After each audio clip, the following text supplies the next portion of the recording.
White smoke poured into the sky, and bells rang out loud and clear. The world stopped and stared. A new leader stepped onto the balcony of St. Peter's Basilica, Cardinal Luis Antonio Tagle, the Archbishop of Manila, now Pope Francis II. History was made in that moment, and it was one for the books. Before proceeding further, please like the video and subscribe to the channel. The Catholic Church had a new guide, and the crowd in St. Peter's Square lost it.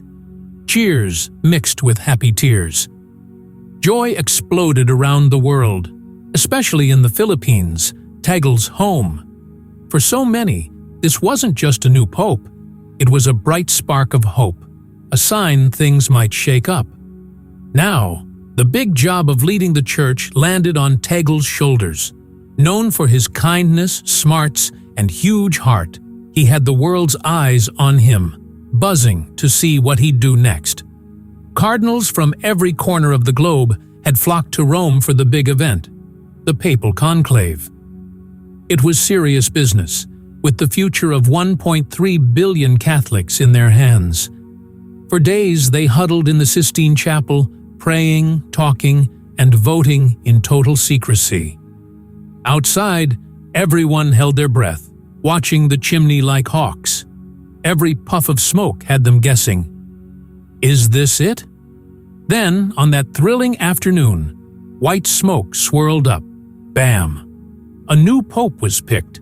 The square turned into a sea of people, buzzing with excitement. Who'd it be? Luis Antonio Tagle, or Chito to folks back home, had come a long way. Born in Manila in 1957, he started small but climbed high, becoming a rock star in the Catholic world. From the busy streets of Manila to the Grand Vatican, he studied hard, taught with passion, and served everyone he could. People loved him for his sharp mind, rock-solid faith, and his fight for the little guy. Tagle wasn't just brainy, he had a big, warm heart that clicked with everyone, no matter where they came from. As Manila's archbishop, he didn't hold back. He called out poverty, unfairness, and corruption, taking on the big shots while lifting up the struggling. His voice went global, too.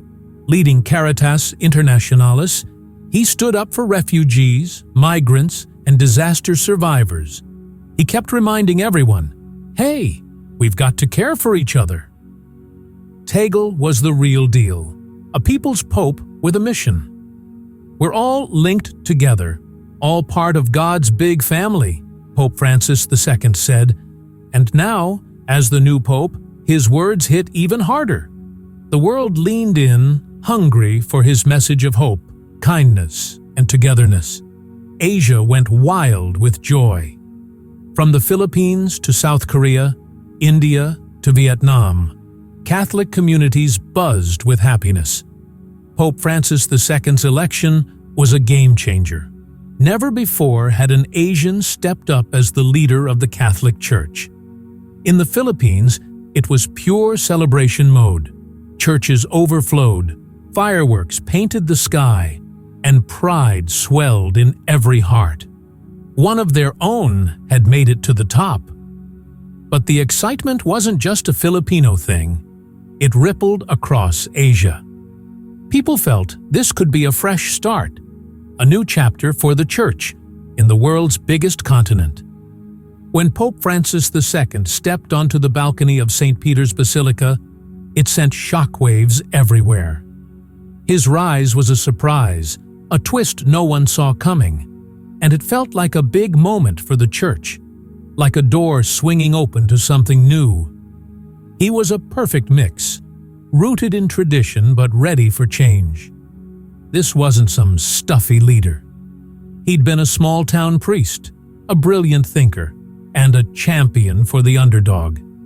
He knew the Church's teachings inside out, but he also got the real struggles of today's world. His writings tackled big stuff, fairness, taking care of the planet, and showed he wasn't just there to sit pretty. He wanted to connect the old with the new. People hoped he'd bring a church that's open, ready to chat with other faiths, and shine as a force for good in a messy world. The faithful were buzzing with optimism. They hadn't felt this in a while. They dreamed of a church that welcomed everyone, tackled tough issues like poverty and climate change, and didn't just talk about problems, but rolled up its sleeves to fix them. They saw Pope Francis II as a chance to recharge their faith, make it matter in the 21st century, and turn the church into a bright light for everyone. His leadership wasn't just a new title, it was a shot at real, lasting change.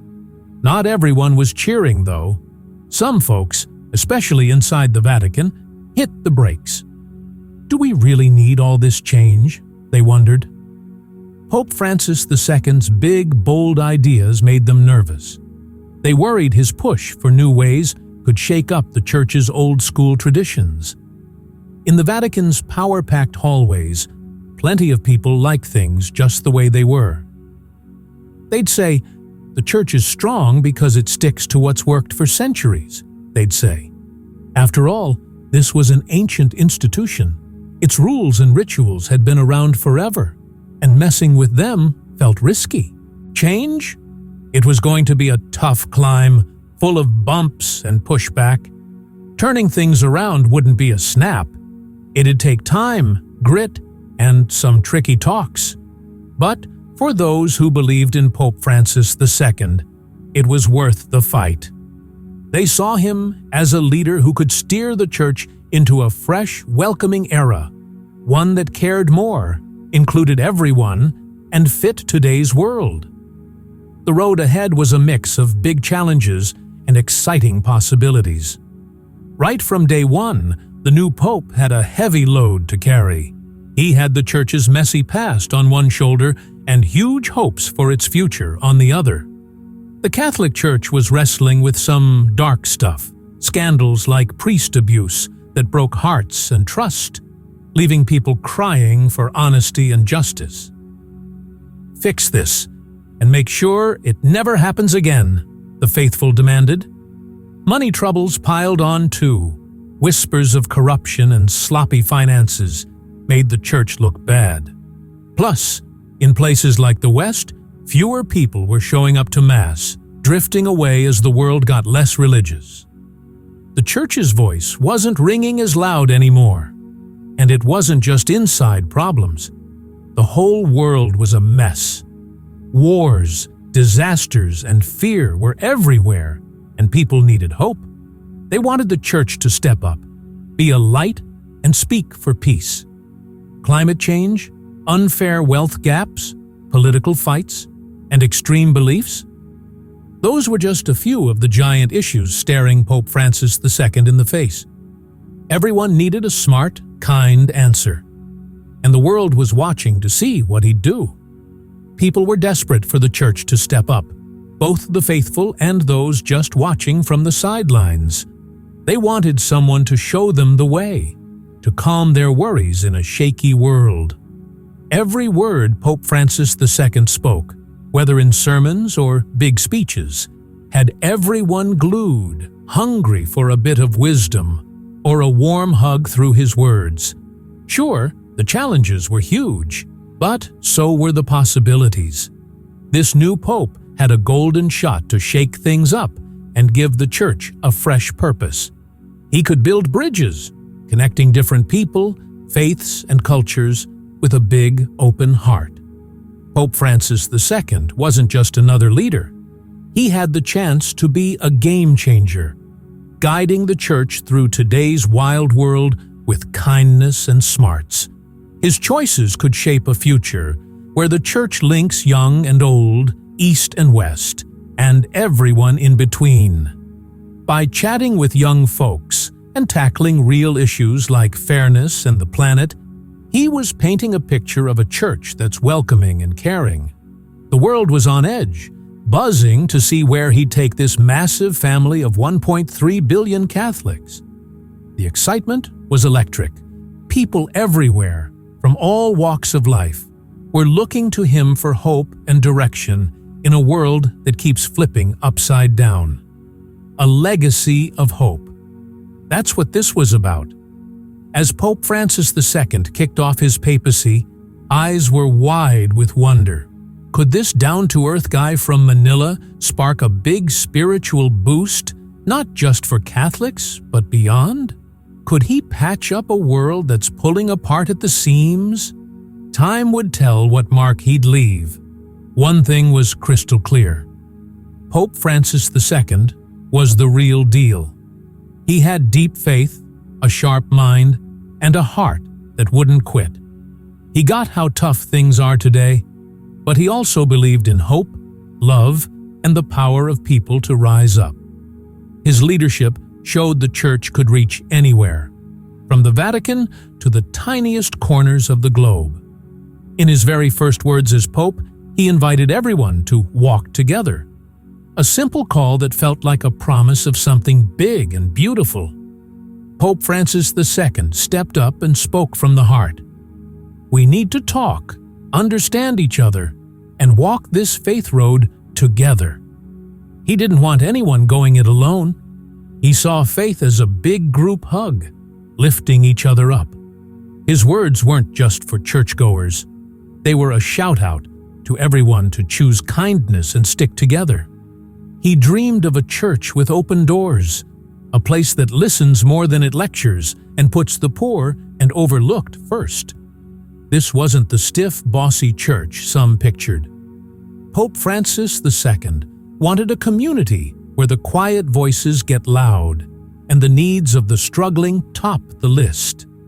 He was all about tearing down walls and building bridges, spreading love and welcome vibes. People everywhere, millions of them, felt his words hit home. Here was a leader who got their worries and dreams, a guy who brought a breath of fresh air to a world full of fights and chaos. His call for peace and unity? It clicked with folks from every corner of life, giving them comfort and a little spark of excitement. What made him special was how he connected. One-on-one, even with a crowd of millions. He didn't hand out quick fixes. He offered hope and a "we're in this together" vibe. Life's messy, he admitted, and tough stuff lies ahead.